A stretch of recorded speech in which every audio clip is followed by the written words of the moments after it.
வணக்கங்களே. ராமநாதபுரம் மாவட்டம் பரமக்குடி அருகே உள்ள பொதுவக்குடி கிராமத்தில் வசித்து வரக்கூடிய பெண் தான் குருவம்மாள். இவருடைய மகள் தான் வனிதா. வனிதாவுக்கு கார்த்திக் என்புடன் திருமணம் நடந்து 2 குழந்தைகள் இருக்குது. ஆனால் அதன் பிறகு வனிதாவுக்கும் கார்த்திக்கும் இடையே கருத்து வேறுபாடு ஏற்பட்டதால் கார்த்திக் வனிதாவை விட்டு பிரிந்து சென்று விட்டார். அதன் பிறகு வனிதா தன்னுடைய தாயான குருவம்மாளுடன் தன்னுடைய 2 குழந்தைகளுடன் வாழ்ந்து வந்திருக்கிறார். குருவம்மாள் அந்த பகுதியில் இருக்கக்கூடிய ஒரு தென்னந்தோப்பில் தான் தங்கி வேலை செய்து வருகிறார். அதே தென்னந்தோப்பில் இருக்கும் வீட்டில்தான் அவர் குடித்தனம் நடத்தி வந்திருக்கிறார். இந்த நிலையில்தான் அதே தென்னந்தோப்பில் பணிபுரிந்து வருபவர் தான் ராமநாதபுரம் மாவட்டம் பரமக்குடி அருகே ஊரக்குடி கிராமத்தை சேர்ந்த ஆறுமுகசாமி, வயது 50.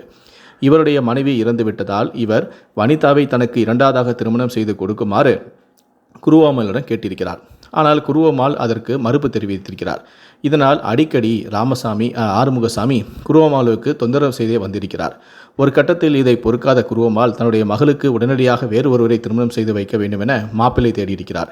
ஆறுமுகசாமிக்கு வயது 50 ஆகிறது. அவர் தன்னுடைய மகளை விரும்புவதா என தன்னுடைய மகளுக்கு உடனடியாக திருமணம் செய்ய ஏற்பாடும் செய்திருக்கிறார். அதன் பிறகு பரம்பூரை சேர்ந்த நெல்சன் பீட்டர் என்பவருக்கு தன்னுடைய மகளை 2வதாக அவருக்கு திருமணம் செய்து கொடுத்திருக்கிறார்.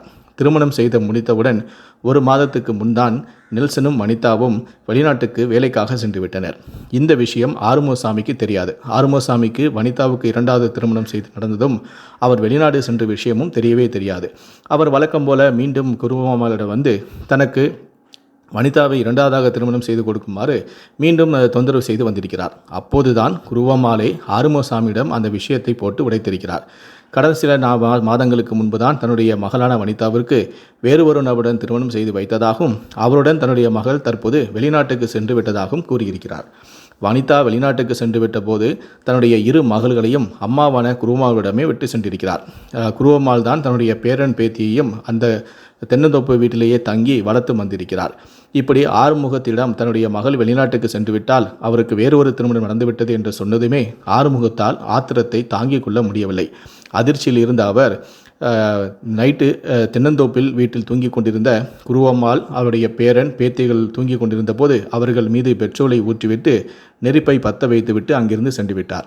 நள்ளிரவில் தோப்பிலிருந்து வந்த அலறல் சத்தத்தை கேட்டு அக்கம்பக்கத்தில் இருந்தவர்களெல்லாம் தீயில் சிக்கிய குருவம்மாளையும் அவரது பேரன் மற்றும் பேத்தியை மீட்டு பரமக்குடி மருத்துவமனையில் சேர்த்துள்ளனர்.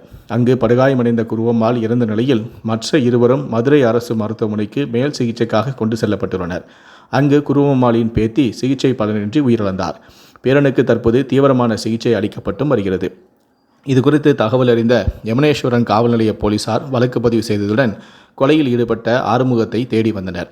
வனிதாவுக்கு திருமணமான அதிர்ச்சியை தாங்க முடியாமல் 3 பேரை எரித்தும் கூட ஆறுமுகம் ஆத்திரம் அடங்கவில்லை.